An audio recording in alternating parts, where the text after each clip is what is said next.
어서 오세요. 반갑습니다. 안녕하세요. 저는 40대 초반 여성입니다. 작은 사업체를 운영하고 있으며 돌싱으로 혼자 살고 있습니다. 큰 규모의 사업을 하셨던 아버지 덕분에 나름 넉넉한 학창시절을 보냈고 유학까지 부담 없이 다녀왔습니다. 대학교 졸업 후에는 대기업에 입사해서 일을 하였습니다. 하지만 직장 생활에 회의감이 들기 시작했고 저만의 사업이 하고 싶었습니다.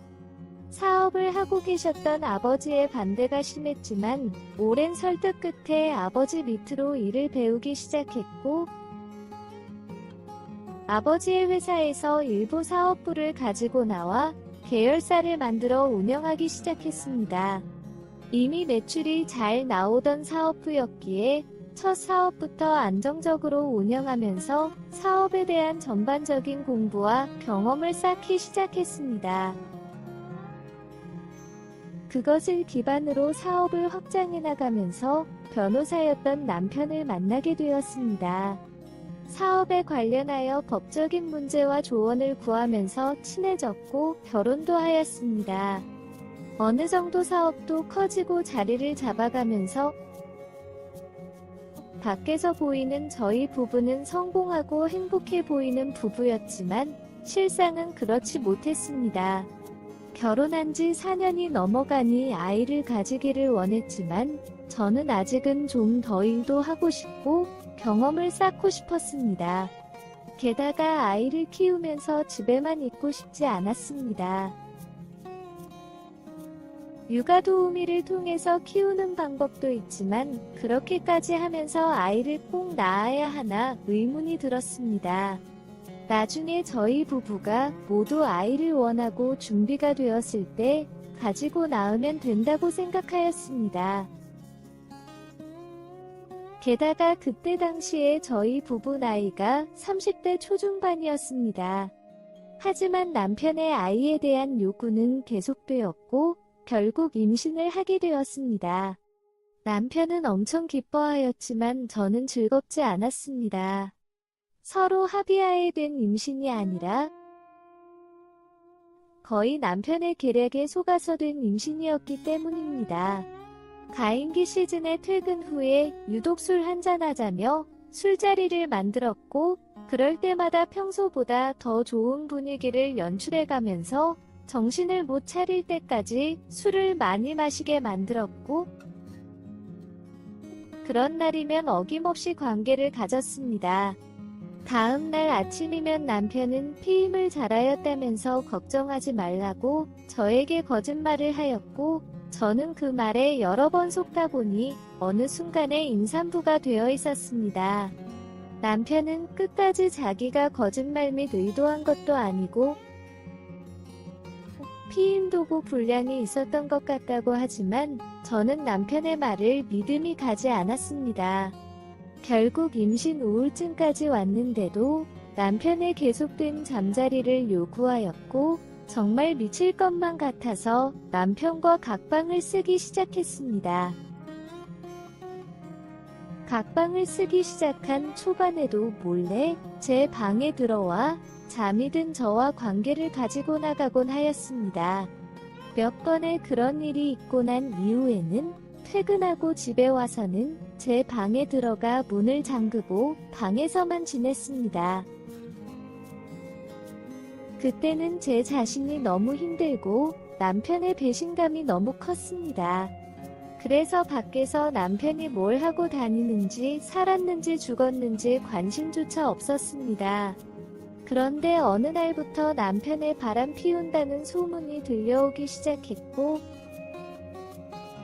얼마나 지나지 않아 그 소문은 사실이 되었습니다. 내연녀와 데이트하고 숙박업소에 들어가고 차 안에서 스킨십하는 등 수많은 사진들과 그것에 관련 카드 내역들이 차곡차곡 쌓였고 그것들은 본 남편은 순순히 바람 피웠다는 사실을 인정하였습니다. 한 번의 실수라며 저에게 용서를 구했지만 저는 지난날의 상처들이 있는 상태에서 남편의 바람까지 용서해 줄 수 있는 사람이 아니었나 봅니다. 며칠도 안 돼서 뱃속에 아이를 유산하였고 그 후에는 남편과 이혼도 진행하였습니다. 이혼 소송과 상간녀 소송을 하면서 그나마 남편에게 남아있던 일말의 정마저도 다 떨어졌습니다. 그래서 그런지 남자라면 치가 떨렸고 다시는 연애와 결혼 같은 것을 하지 않을 거라고 다짐을 하였습니다. 열심히 일에만 미쳐서 살았습니다. 그러다 40살이 되고 나니 사회적으로도 경제적으로도 나름 성공을 이루었지만 기쁨과 여유를 같이 즐길 가족도 없고 그 흔한 취미도 없었습니다. 살면서 가본 여행이라고는 전 남편과 간 신혼여행뿐이었습니다. 이렇게 일만 하다가 늙어버리면 나중에 후회를 할 것 같아서 열심히 살아온 저에게 보상을 해주고 싶었습니다. 그런데 노는 것도 놀아봤어야 알 것이고 같이 놀 사람이 있어야 놀 텐데 그렇지 못한 저에게는 난감하고 어려웠습니다. 몇 번 떠난 해외여행에서는 새로운 사람들을 만나긴 했지만 무언가 불편하기도 했고 수시로 회사 업무 전화를 하면서 국제전화비만 왕창 나오고 여행도 제대로 즐기지 못했습니다.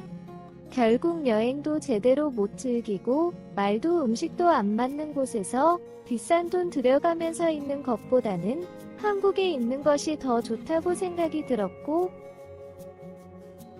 연예인들이 많이 산다는 제주도의 전원주택을 샀습니다. 그리고 무조건 한 달에 한 번은 꼭 내려가서 쉬었다 오는 걸로 마음을 먹었습니다.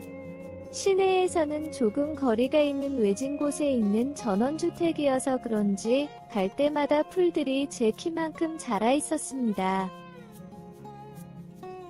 도착해서 풀 베고 청소하고 먹을거리 사려 마트 다녀오면 하루가 끝났습니다. 그리고 다음날 다시 서울로 올라가기 바빴습니다. 비행기를 타고 오니 여행 오는 기분이어서 좋기는 하지만 제주도를 즐기지 못하고 매번 돌아가는 것이 너무 아쉬웠습니다. 결국 큰 마음을 먹고 한 달에 일주일은 제주도에 머물면서 재택근무를 하기 시작했습니다. 서둘러서 업무를 끝내고 나면 구경도 다니고 맛집도 찾아다녔습니다. 그렇게 제주도에서 지내다 보니 자연스럽게 이웃사촌들과도 왕래가 생기기 시작했습니다. 그날도 이웃집에서 바베큐 파티를 한다고 하여서 놀려가게 되었습니다. 오랜만에 사람들과 술도 마시면서 이야기도 하고 어울리다 보니 너무 마음도 편하고 좋았습니다. 그날의 기억이 너무 좋았던 저는 다음번에 제주도 내려가면 제가 파티를 열어야겠다고 생각을 하였습니다. 또 한 달이 지나서 제주도 집으로 내려왔습니다. 마음먹었던 대로 동네 사람들과 파티 약속을 잡고 혼자서 준비를 시작했습니다. 하지만 생각처럼 만만치 않았습니다. 무성이 자란 풀도 베야 하고 각종 장도 봐야 하고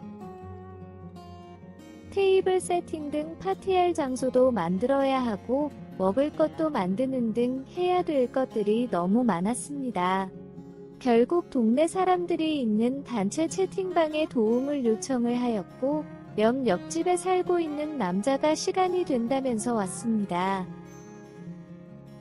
남자에 대한 감정이 좋지 않았던 저는 그냥 혼자 할 수 있다고 가라고 하였지만 혼자서 어떻게 다 할 수 있냐면서 괜찮다면서 부담 갖지 말라고 하면서 이것저것 알아서 일을 하기 시작했습니다. 막막했던 저로서는 고맙기는 했지만 제 집에 외간 남자와 둘이 있는 것이 너무 불편했습니다. 그런 저를 눈치챘는지 조심히 저에게 혹시 최근에 이혼하셨나요? 라고 물어보았습니다. 너무나 어이가 없던 저는 퉁명스럽게 최근은 아니지만 이혼한 것은 맞다고 하였습니다. 그 남자는 자기도 이혼했고 배우자에 대한 상처가 커서 무작정 여자라면 거부감이 들었던 적이 있었다면서 제가 왠지 그래 보이는 것 같아서 물어본 거라고 하였습니다. 그러면서 본인의 이혼한 이야기와 전 부인에 대한 이야기를 하는데 너무 공감이 되는 것이었습니다. 그렇게 둘이서 한참을 각자 전 남편, 전 부인 이야기를 하면서 일을 하다 보니 준비도 얼추 끝이 나고 동네 사람들도 하나둘씩 오기 시작했고 그날도 즐거운 시간을 보냈습니다. 사람들이 가고 나니 또 해야 할 일들이 산더미였습니다. 조용히 치우고 있는데 집에 갔던 그 남자가 옷을 갈아입고 와서는 같이 치워주는 것이었습니다. 너무 고마웠고 또 이런저런 각자 인생 이야기를 하면서 제법 친해졌습니다. 그러면서 그 남자는 집안에 뭐 고칠 거나 어려운 일 있으면 말해달라면서 연락하면서 지내자면서 제 전화번호를 물어보았고 조금 망설여지긴 했지만 서로의 연락처를 주고받았습니다. 제가 없는 동안에 수시로 그 남자가 와서 망가진 나무 데크와 테이블도 고쳐놓고 풀도 정리해 주었습니다. 그래서 고마운 마음에 양주를 선물로 그 남자에게 주었습니다.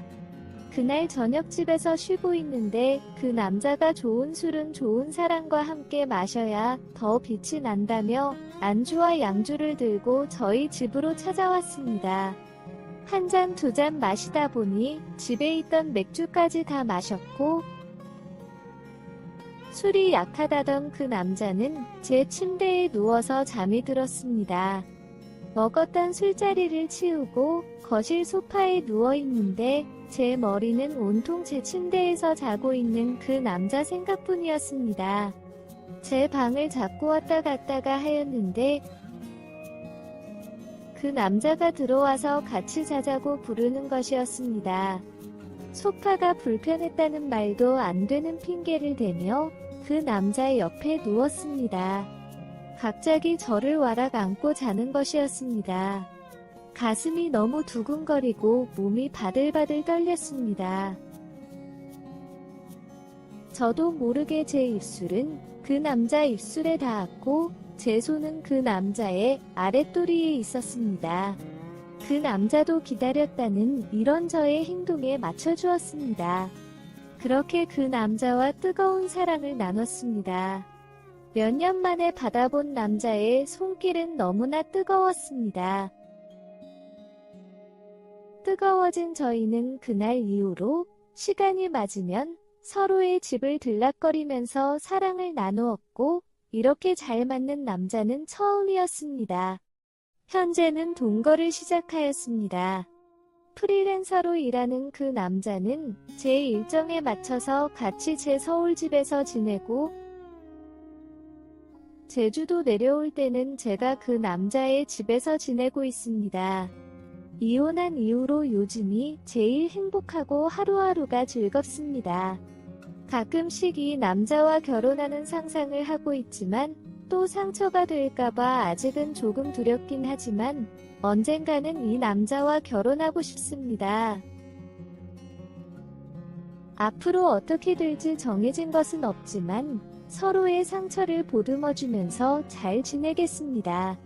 새로운 사랑을 시작하는 저희를 응원해주세요. 감사합니다. 오늘의 사연은 여기까지입니다. 구독과 좋아요, 알림 설정 부탁드립니다. 긴 글을 읽어주셔서 감사합니다. 구독과 좋아요 꾹꾹 눌러주세요. 꾹꾹. 알림 설정도 꾹꾹 눌러주세요.